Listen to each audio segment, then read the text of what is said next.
Hello बच्चों, चलिए आज हम लोग जो है इस वीडियो में देखेंगे क्लास 10 का जो झारखंड एकेडमिक काउंसिल के द्वारा मॉडल सेट 1 जो जारी किया गया है वो जो है हिंदी मीडियम में जारी किया गया है, जबकि बच्चे जो है हज़ारों की संख्या में इंग्लिश मीडियम से एग्ज़ाम देते हैं, मगर आज तक जो है जैक का इतिहास में कभी भी इंग्लिश मीडियम के बच्चों के लिए मॉडल सेट जो है इंग्लिश मीडियम में नहीं निकाला गया है।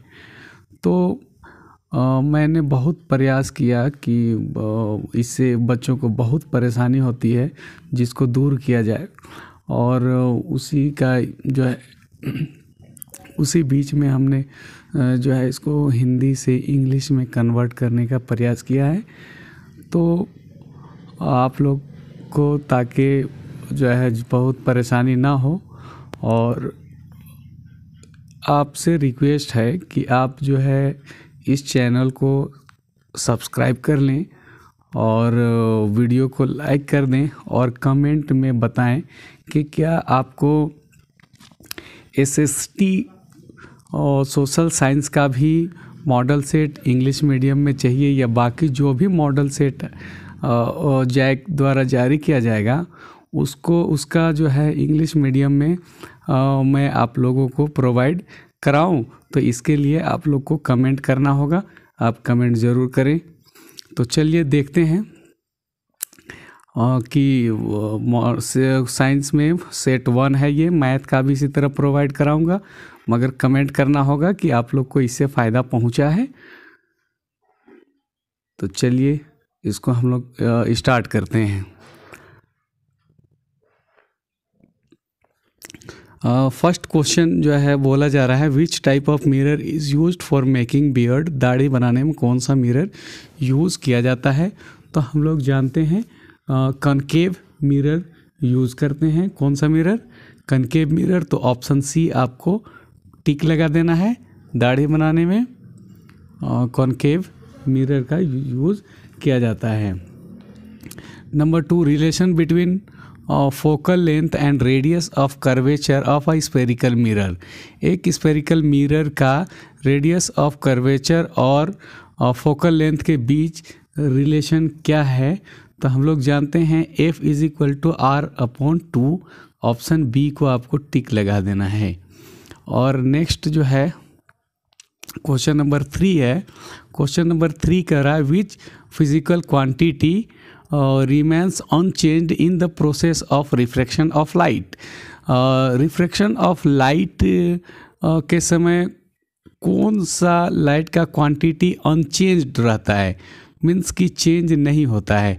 जैसे रिफ्रैक्शन ऑफ लाइट 2 मीडियम के बीच में होती है। जब लाइट रेयर मीडियम से डेंजर मीडियम में प्रवेश करती है तो वो नॉर्मल के तरफ बैंड हो जाती है, या जब डेंजर मीडियम से रेयर मीडियम में प्रवेश करती है तो नॉर्मल से दूर हट जाती है।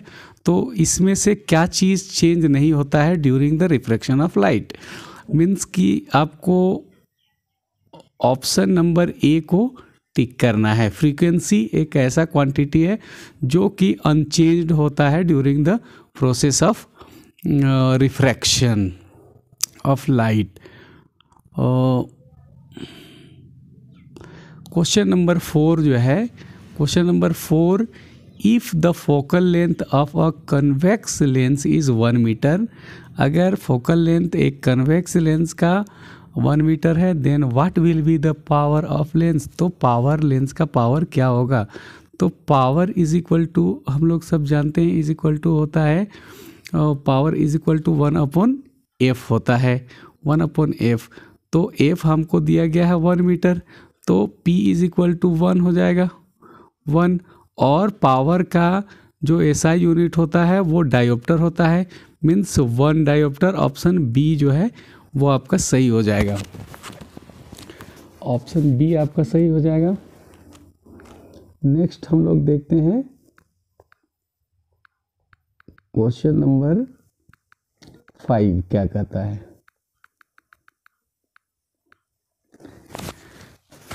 If the power of a concave lens is 4D, यहाँ पावर दिया गया है, then what will be the focal length, और फोकल लेंथ फाइंड करना है। तो पावर इज इक्वल टू, हम लोग अभी फॉर्मूला लिखे क्या, 1/f, तो पावर यहाँ 4 दिया गया है, तो 4 इज इक्वल टू 1/f लिखेंगे। तो f इज इक्वल टू क्या हो जाएगा, f इज इक्वल टू हो जाएगा, आप इसको सॉल्व करेंगे मीन्स क्रॉस मल्टीप्लाई करेंगे, तो f इज इक्वल टू हो जाएगा 1/4, और जब इसको सॉल्व करेंगे इज इक्वल टू हो जाएगा 0.25 मीटर, क्या मीटर, और जब इसको सेंटीमीटर में लाएंगे तो f इज इक्वल टू हो जाएगा 25 सेंटीमीटर, और ये आपका जो है ऑप्शन नंबर बी आपका सही हो जाएगा 25 सेंटीमीटर। इसी तरह से क्वेश्चन नंबर 6 जो है, क्वेश्चन नंबर 6 बोल रहा है कि विच mirror is used in the headlight, यहाँ थोड़ा स्पेस था, हेडलाइट ऑफ द व्हीकल्स, गाड़ी के हेडलाइट में कौन सा जो है यूज़ किया जाता है, कौन सा मिरर यूज़ करते हैं हम लोग गाड़ी के हेडलाइट में। तो हम लोग जो है कनकेव मिरर गाड़ी के हेडलाइट में यूज़ करते हैं। आपको ऑप्शन ए पे कनकेव, केव मीन्स गड्ढा, तो कनकेव मिरर हम लोग यूज़ करते हैं। नेक्स्ट जो है question, the part of the human I on which the image of an object is formed, human आई में कौन सा ऐसा पार्ट है जिस पे इमेज फॉर्म होता है, तो वो सभी लोग जानते हैं, ऑप्शन डी रेटिना पे इमेज फॉर्म होता है। नेक्स्ट क्वेश्चन नंबर 8 क्या कहता है, what is the 4 point, sorry यहाँ स्पेलिंग मिस्टेक है, what is the far points of a normal I, far point है ये, 4 नहीं है, FAR आपको पढ़ना है, यहाँ FAR far point of a normal eye. तो नॉर्मल आई का फार पॉइंट क्या है, तो हम लोग ज़्यादा से ज़्यादा कितना दूरी तक देख सकते हैं, तो आपको स्टार दिखाई देता होगा, बिल्कुल दिखाई देता होगा स्टार। तो स्टार कितने दूरी पर हैं, तो वो हमारा इन्फिनिटी दूरी पे हैं, कितने, इनफाइनाइट डिस्टेंस है फार पॉइंट, और अगर नियर बाई पॉइंट पूछ दे तो उसमें 25 सेंटीमीटर आएगा। इसमें आपका ऑप्शन डी को आपको टिक लगाना है। क्वेश्चन नंबर 9 क्या कह रहा है, क्वेश्चन नंबर 9 बोल रहा है who controls the amount of light that enters into the eye, आँख में लाइट जो इंटर करता है उसका अमाउंट को कौन जो है कंट्रोल करता है, मीन्स ज़्यादा लाइट अंदर ले जाना है, कम लाइट ले जाना है आँख के अंदर में, वो डिसाइड कौन करता है। ज़्यादा लाइट भी नहीं जाना चाहिए आँख में, कम लाइट भी नहीं जाना चाहिए, उसका डिसाइड जो है करने के लिए प्यूपिल है आँख में, जो एक पाथ है, ऑप्शन डी पे आपको टिक लगा देना है। प्यूपिल जो है अमाउंट ऑफ लाइट को डिसाइड करता है। अगर आप बाहर रहेंगे फुल लाइट में तो आपका प्यूपिल का साइज छोटा रहेगा, छोटा हो जाएगा, रास्ता को छोटा कर देगा, और जब आप बाहर से रूम के अंदर कम लाइट में आएंगे तो प्यूपिल का साइज बड़ा हो जाएगा, मतलब एक लिमिट तक लाइट को इंटर करने देता है। क्वेश्चन नंबर 10 क्या बोलता है, what is the nature of the image in the human I, what image, human आई में इमेज का नेचर क्या होता है, नेचर क्या होता है, inverted and real, option D आपका सही होगा, ऑप्शन नंबर डी आपका सही होगा, inverted and real, real image बनता है और इन्वर्टेड बनता है रेटिना पे बनता है, मतलब रेटिना पे जो इमेज बनता है वो पैर ऊपर सर नीचे बनता है, जिसको ब्रेन तक मैसेज भेज दिया जाता है, और ब्रेन जो है उसको सही तरीके से रीड करता है, तब आपको सही चीज़ दिखाई देता है। 1 kilowatt hour is the unit of which of the flowing, 1 kilowatt किसका इस यूनिट है, तो हम लोग जानते हैं 1 किलोवाट जो है ऑप्शन बी एनर्जी का यूनिट है, एनर्जी का यूनिट है।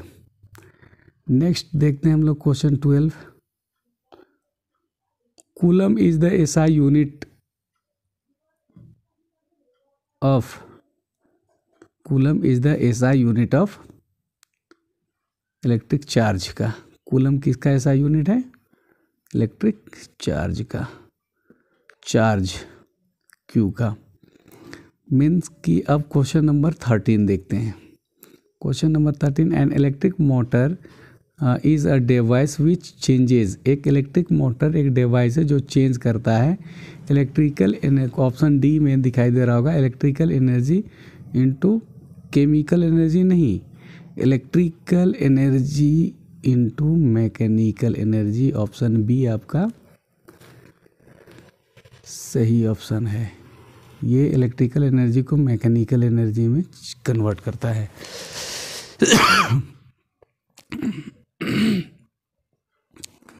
सॉरी, थोड़ा गला जो है फंसा हुआ है मेरा। तो नेक्स्ट जो है क्वेश्चन नंबर हम लोग 14 देखते हैं। What type of reaction is electrolysis of water. Means electrolysis of water किस तरह का रिएक्शन है।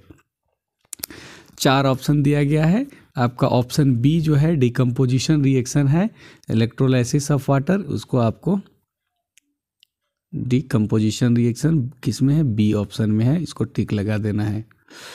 नेक्स्ट क्वेश्चन 15 देखते हैं। कॉपर ऑक्साइड प्लस वाटर को रिएक्ट कराया जाता है, तो कॉपर प्लस H2O, कॉपर और वाटर हमको मिलता है रिएक्टेंट प्रोडक्ट। अब पूछा जा रहा है which substance is being oxidised in the given reaction. दिया गया रिएक्शन में कौन सा सब्सटेंस है जो कि ऑक्सीडाइज्ड हुआ है। ऑक्सीडेशन रिएक्शन, ऑक्सीडाइज्ड वही होगा जिसमें 2 चीज़ होता है, या तो उस सब्सटेंस में, उस एलिमेंट में ऑक्सीजन का ऐड हो जाए, ऑक्सीजन उसमें ऐड हो जाए, या फिर उस सब्सटेंस से हाइड्रोजन रिमूव हो जाए। हाइड्रोजन का रिमूव होना और ऑक्सीजन का ऐड होना किसी सब्सटेंस में, उसको बोला जाता है ऑक्सीडेशन रिएक्शन। तो इसमें देखते हैं कि ऑक्सीजन ऐड हुआ किस में? H2 में। तो ऑक्सीडाइज्ड जो है which substance is being oxidised, कौन सा सब्सटेंस जो है ऑक्सीडाइज्ड हुआ है, तो आपको ऑप्शन डी H2 पे टिक लगा देना है। नेक्स्ट जो है क्वेश्चन नंबर 16 बोल रहा है what type of reaction taking place in the given figure.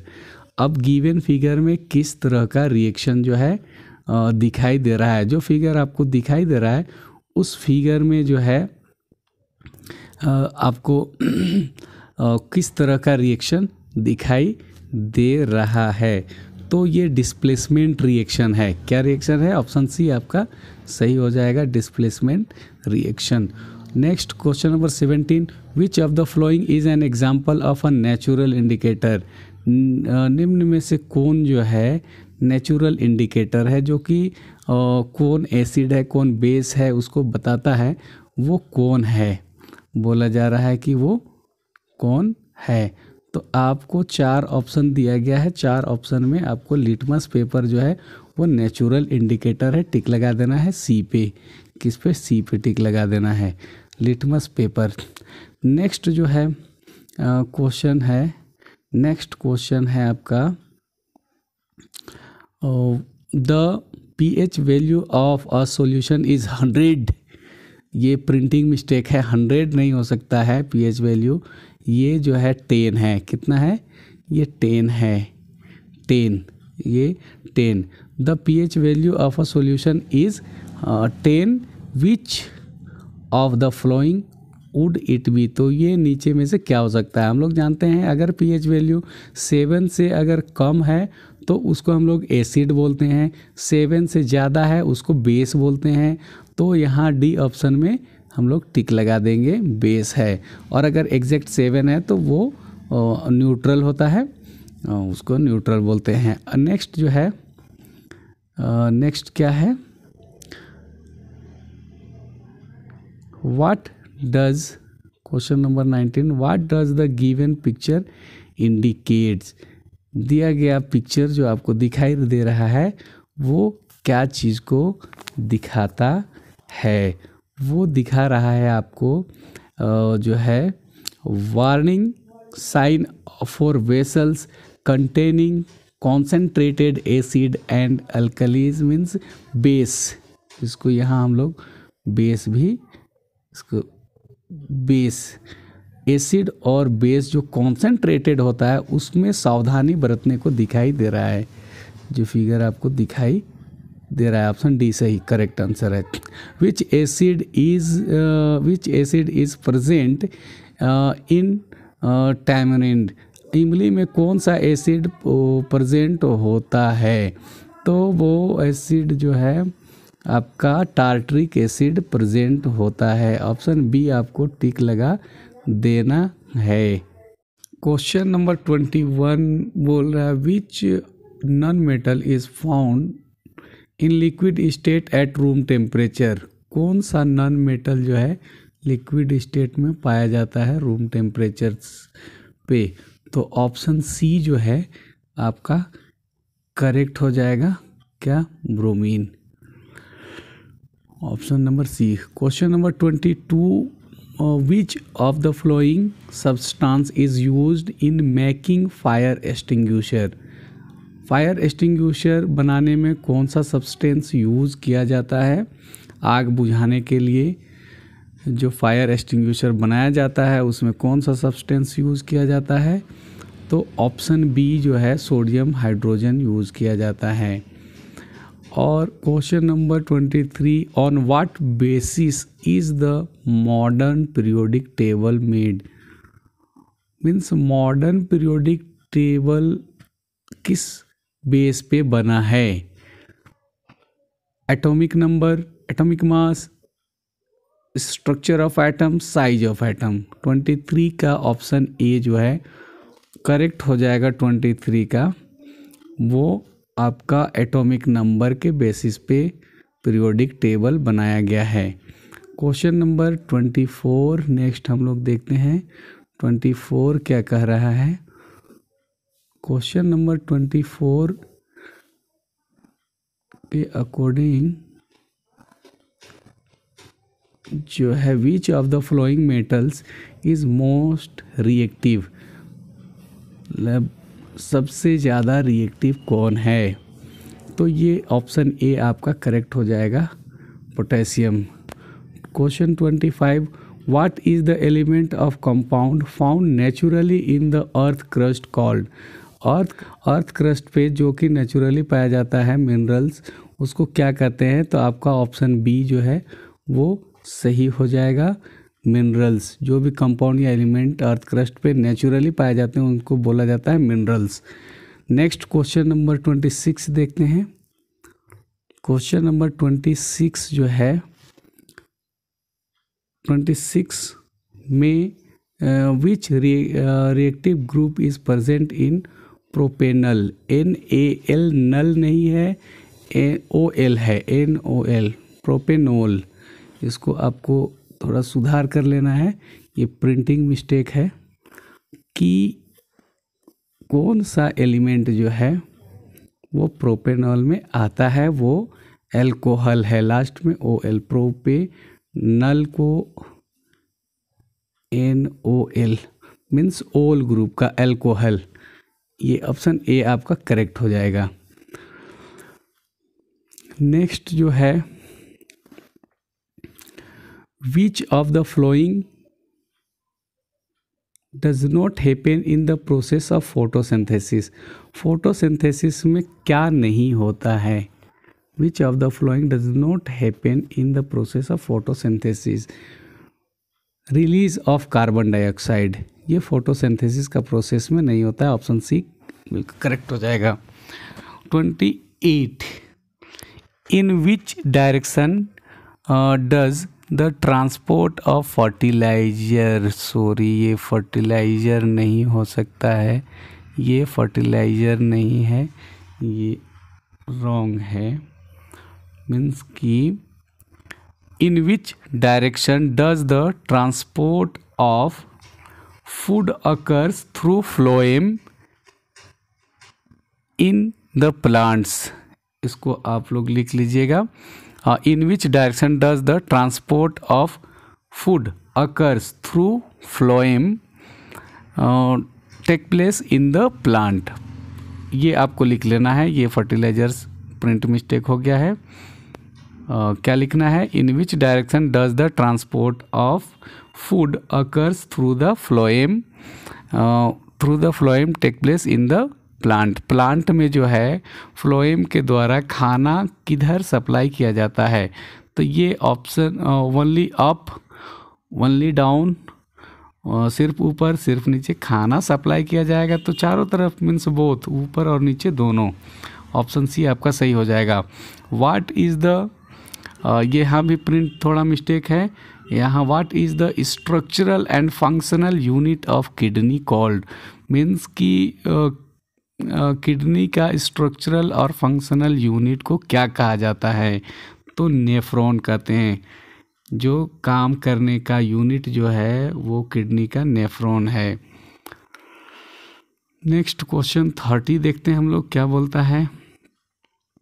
Question number 30 में भी है एस्ट्रोजन, एफ लिखा गया है। एस्ट्रोजन इज सिक्रेटेड बाय, ये प्रिंट मिस्टेक है। एस्ट्रोजन इज सिक्रेटेड बाय किसके द्वारा, ओवरी के द्वारा। तो ऑप्शन ए आपका सही हो जाएगा। आपको ऑप्शन ए में टिक लगा देना है। What is the fusion of male gametes and female gametes called, means male gametes और फीमेल गेमेट्स का फ्यूज़न को क्या कहते हैं। 32 का ऑप्शन बी आपका सही हो जाएगा, फर्टिलाइजेशन। ऑप्शन बी आपका सही, फर्टिलाइजेशन।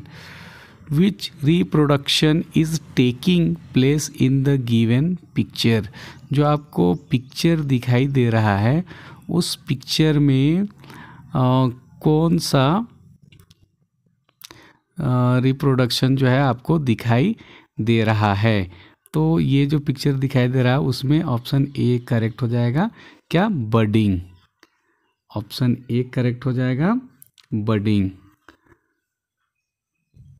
नेक्स्ट क्वेश्चन देखते हैं 34। नेक्स्ट 34 में the wings of birds and bats are, birds और बैट्स के विंग्स हैं। ये आपका जो है 34 में अनबॉर्न ऑर्गेन्स जो हैं, डी ऑप्शन करेक्ट होगा। मगर ये आपको नहीं लिखना है, आपको लिखना है एनालोगस ऑर्गेन्स। क्या, एनालोगस ऑर्गेन्स।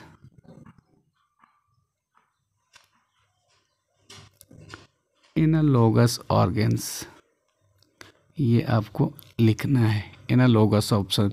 ऑप्शन डी में एनालोगस ऑर्गन आएगा, लिखाएगा। तो ये ऑप्शन डी एनालोगस ऑर्गन लिख के ऑप्शन डी पे टिक लगा देना है। नेक्स्ट क्वेश्चन नंबर 35 क्या कहता है देखते हैं। क्वेश्चन नंबर 35 जो है क्या बोल रहा है, which plant did the metal choose for its experiment. अच्छा, यहाँ भी थोड़ा मिस्टेक है, मेटल लिखा गया है, इसको मेंडल पढ़ना है। Which plant did the Mendel choose for its experiment. Mendel जो है अपने एक्सपेरिमेंट करने के लिए कौन सा प्लांट का चयन किए थे। ऑप्शन सी मटर प्लांट, पी प्लांट का वो को चूज़ किए थे। विच of the following is productive. यहाँ 36 में आपको प्रोडक्टिव में प्रोड्यूसर लिखना है। प्रोडक्टिव को काट के क्या लिखना है, producer.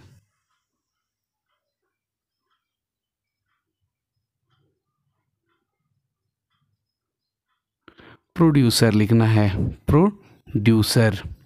Which of the following is producer, नीचे में से कौन जो है प्रोड्यूसर हैं। 36 का सी ऑप्शन जो है करेक्ट हो जाएगा, ग्रास। नेक्स्ट क्वेश्चन हम लोग देखते हैं 37। In a food chain herbivores forms, food chain में हर्बीवोर्स जो है फॉर्म करते हैं।